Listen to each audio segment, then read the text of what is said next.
Mga kapuso, tumaas ang tsansang maging bagyo ng low pressure area na binabantayan sa loob ng Philippine Area of Responsibility. Huli ang namataan 100 at 65 kilometros hilagan-silangan ng Borongan City, Eastern Samar. Kapag naging bagyo ang LPA, papangalan nitong Henry.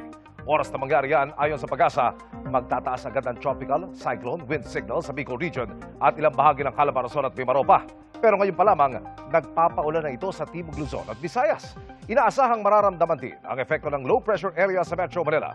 Simula mamayang madaling araw, nakaka-apekto rin ang southwest monsoon o yung habagat sa kanlurang bahagi ng Southern Luzon.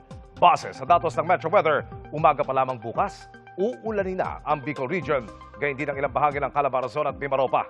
Pagsapit ng hapon, mas maraming lugar ang makakaranas ng mabigat hanggang matinding pag-ulan. Posible rin ang torrential o yung napakatinding bugos ng ulan, lalo na ilang bahagi ng Romblon Island. Sa Visayas naman, asahan ang maulang umaga sa hilagang bahagi ng Panay Island at ilang bahagi ng Samar at Leyte provinces.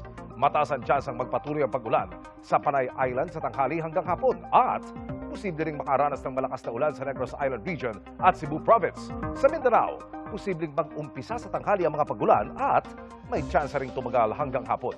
Posible pong makaranas ng hanggang torrential rain sa bahagi ng Zamboanga Peninsula. Kaya ingat po sa baha at landslide. Asahan din ang maulang hapon at gabi sa Metro Manila bukas. Kaya huwag pong kakalimutang magdala ng mga panangga sa ulan.